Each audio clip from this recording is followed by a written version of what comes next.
என்ன வாசகங்கள்லாம் பயன்படுத்தியிருக்கிறாங்கிறத சொல்றேன். பயன்படுத்தின வார்த்தைகள், நபி ஸல்லல்லாஹு அலைஹி வஸல்லம் அவர்கள் வஃபாத் ஆனாங்களே, அப்படி வஃபாத் ஆன போது உமர் ரலியல்லாஹு அன்ஹு அவர்கள் நபி ஸல்லல்லாஹு அலைஹி வஸல்லம் அவர்கள் இப்போது மரணிக்கவில்லை அப்படின்னு சொன்னாங்களா இல்லையா? அதை சொல்லுகிற அந்த பாயிண்டை இவர் சொல்லும்போது சொல்லுகிறாரு, அங்கேதான் இந்த கொள்கை குழப்பம் வந்தது. யாரே? உமர் ரலியல்லாஹு அன்ஹு அவர்களை பற்றி சொல்லும் போது உமர் ரலியல்லாஹு அன்ஹு அவர்களிடத்திலே அப்போது கொள்கை குழப்பம் வந்ததாம். என்ன பெருமானார் ஸல்லல்லாஹு அலைஹி வஸல்லம் வஃபாத்தே இல்லைன்னு சொன்னாங்க, அப்போது வஃபாத்தாக இல்லை என்று சொன்னாங்கங்கிற அந்த குறிப்பு புகாரியின் பல்வேறு ஹதீஸ் கிதாபுகள்ல வருகிறது. அதை சொன்னாங்க கொள்கை குழப்பம். அது உமரா இருப்பாருங்கிறாங்க. இவ்வளவு கரெக்டான ஒரு ஆளு தடுமாறி போய் சொல்றாரு, அல்லாஹ் மேல சத்தியம் மௌத்தா போல. முதல் குழப்பம் கொள்கை குழப்பம். நபிகள் நாயகம் ஏன் அல்லாஹ்வுடைய தூதர் இந்த சாதாரண அந்தஸ்து, அவர் எப்படி மௌத்தா போறது?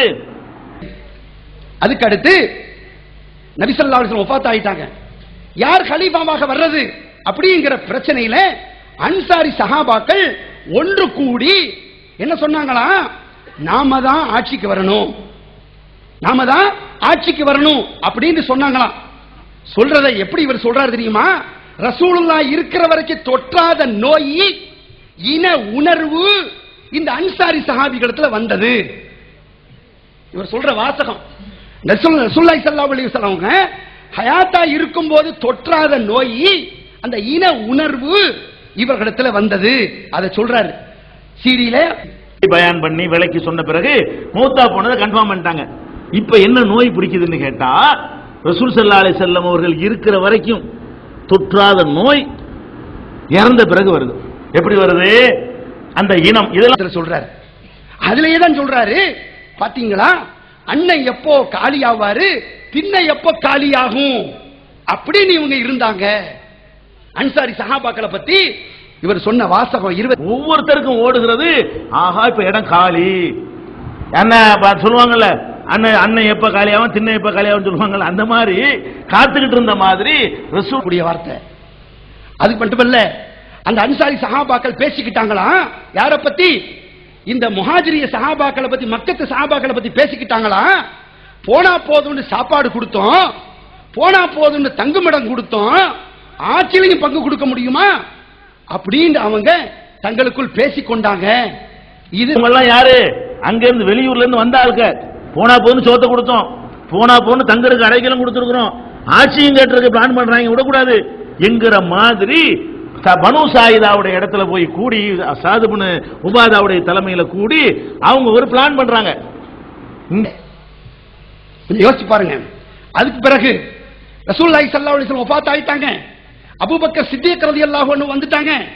வந்த உடனே என்ன ஏற்பட்டு விட்டது? ஜகாத் கொடுக்க மாட்டோம் அப்படின்னு ஒரு கூட்டம் சொல்ல ஆரம்பிச்சு.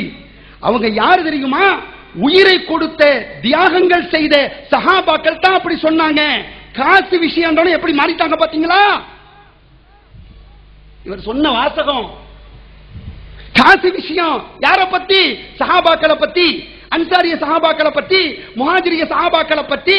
ரசூலுல்லாஹ்வுக்காக, மார்க்கத்துக்காக தியாகங்கள் செய்த உத்தம சஹாபாக்களா இருந்தவங்க தான் ரசூலுல்லாஹ் வஃபாத் ஆன உடனே இவங்க என்ன பண்ணாங்களா, காசு விஷயம் வந்துச்சான், உடனே ஜகாத் கொடுக்க மாட்டோம்னு சொன்னாங்களா. கேட்க கூடாது, அபூபக்கரே உங்களை நாங்க ஆட்சியாளரை ஏத்துக்குறோம், ஆனால் இந்த ஜகாத்துங்கிற டாபிக் வந்தீங்கன்னு சொன்னா எங்களுக்கு இஸ்லாமே வேண்டியதில்லை. காசு விஷயத்துல மனுஷன் அப்படித்தான் இருக்கிறான். உசுரையே கொடுத்த ஒரு சஹாபாக்கள், அல்லாஹ்வுக்காக எவ்வளவு தியாகங்களை செய்த சஹாபாக்கள், கஷ்டப்பட்டவர்கள், இந்த காசு விஷயம் வந்தோன்னு என்ன பண்ணிடுறாங்க, அப்படியே கூட்டம் கூட்டமா மஷூரா பண்ணி என்ன, அவர்கள் கூட்டம் கூட்டமாக வாழக்கூடிய சமுதாயம் அரபு சமுதாயம், கோத்திரமா தான் இருப்பாங்க. அந்தந்த கோத்திரத்தார்களும் தங்களுக்குள்ள ஒரு ஆலோசனை பண்றாங்க. ஆலோசனை பண்ணி நம்ம இனிமே ஜகாத்து கொடுக்க கூடாது, ஜகாத் ரசூலுல்லாஹ் காலத்தோட முடிஞ்சிருச்சு. இதுல அடுத்து சொல்றாரு, உள்ளுக்குள் இருந்து குழப்பம் பண்ணக்கூடியவர்கள், நல்ல சஹாபாக்களாக இருந்தவர்கள், அல்லாஹ்வுக்கு பயந்தவர்களாக இருந்தவர்கள், ஜகாத்தை மறுப்பதற்காக குர்ஆனுடைய வசனத்தை வளைக்க முடியுமா என்று தங்களுக்கு தோதுவா வளைக்க முடியுமா அப்படின்னு சிந்தித்தவர்கள். இது அவர் சொல்லக்கூடிய வாசகம். அந்த சாராரோட நோய் என்னன்னு கேட்டா, அவர்கள் ஒரு முடிவை எடுத்துக்கொண்டு, இஸ்லாத்துல எல்லாம் கரெக்டா இருக்கிறது, இதனால காசு கேட்கறது மட்டும் அது பிடிக்கல, அதுக்கு ஏதாச்சும் ஆதாரம் கிடைக்குமா, குர்ஆன்ல இருந்த இந்த கொடுக்காம இருக்கிறதுக்கு ஏதாவது ஒரு குறுக்கு வழி ஏதாவது இருக்குமான்னு தேடி பார்த்து ஒரு வசனத்தை கண்டுபிடிக்கிறாங்க. அதாவது ஜக்காத்தை வந்து நாங்க தரமாட்டோங்கிறதுக்காக வேண்டி அல்லாஹ்வுடைய இவ்வளவு வசனங்கள் ஜக்காத்தை வலியுறுத்தக்கூடிய வசனங்கள் இருக்கின்றன.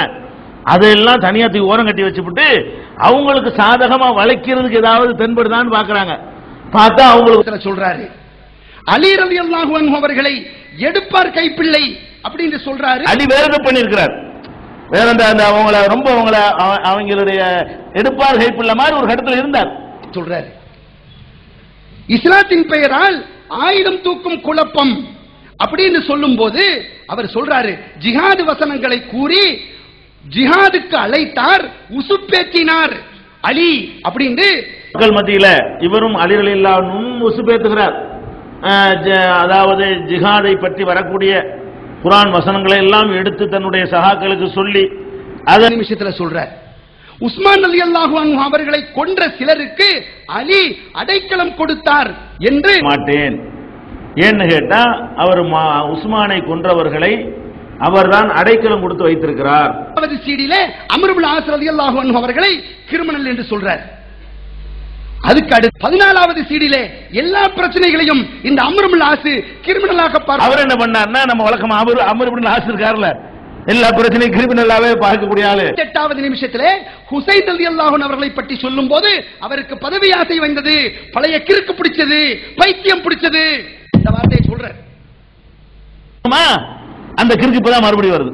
இந்த கூபா ஹிஜ்ரி 60 61 என்ன பண்ணுது, மறுபடியும் அந்த பைத்தியம் பிடிக்கிறது. இப்ப சொல்லுங்க, நையாண்டி செய்யறோம் அப்படின்னு இவங்க சொல்லல.